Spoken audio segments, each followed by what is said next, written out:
এটা হলো আমার প্রকৃত বান্দা বান্দিরে বান্দা।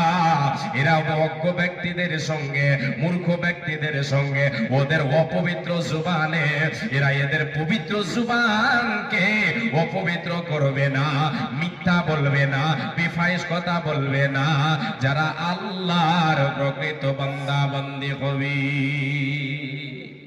এবার বলেন আমি আপনি আমার আপনার জুবানকে কতটা কন্ট্রোল করি? একটু চিন্তা করেন রে মা, জুবানকে কন্ট্রোল করতে হবে। যারা আল্লাহর প্রকৃত বান্দা বান্দে হবে, আমার আল্লাহ যাদেরকে জান্নাতের উত্তরাধিকারী বানাবেন, জান্নাতের মেহমান যাদের বানাবেন, এদের পবিত্র জুবান, এদের জুবানটা পবিত্র থাকবে। অজ্ঞ মূর্খ ব্যক্তিদের সঙ্গে এরা ঝগড়ায় লিপ্ত হবে না, ওদের সঙ্গে এদের পবিত্র জুবানকে অপবিত্র করবে না, সদাই জুবানের হেফাজত করবে। এই জন্য নবী আমার বলেছেন যে উম্মতি আমার দুটো জিনিসের জামিন হয়ে যাবে, দুটো জিনিসের সংরক্ষণকারী হবে। যে তার দুটো জিনিসকে সংরক্ষণ করবে, আমি নবীজি তাকে জান্নাতে নিয়ে যাব, এটা ওয়াদা করলাম, তার জন্য জামিন হয়ে যাব। আমি নবীজি সঙ্গে নিয়ে তারে জান্নাতে প্রবেশ করব। এই আল্লাহর গোলাম দুটো জিনিস কি? নবীজি বলেন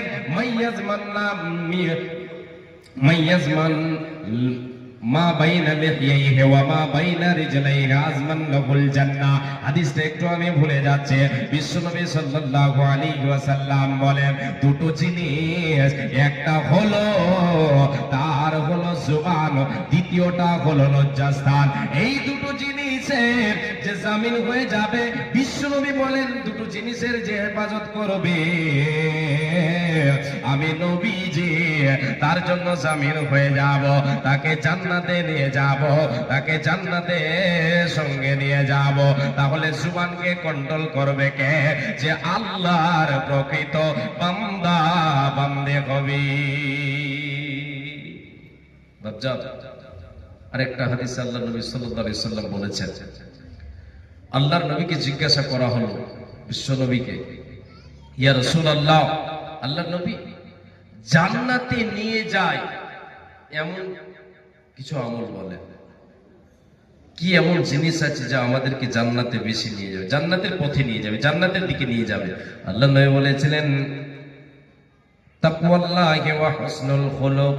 আল্লাহর নবী সাল্লাল্লাহু আলাইহি ওয়াসাল্লাম বলেছিলেন তাকওয়া, একটা হলো তাকওয়া, দ্বিতীয়টা হলো উন্নত চরিত্র, সৎ চরিত্র।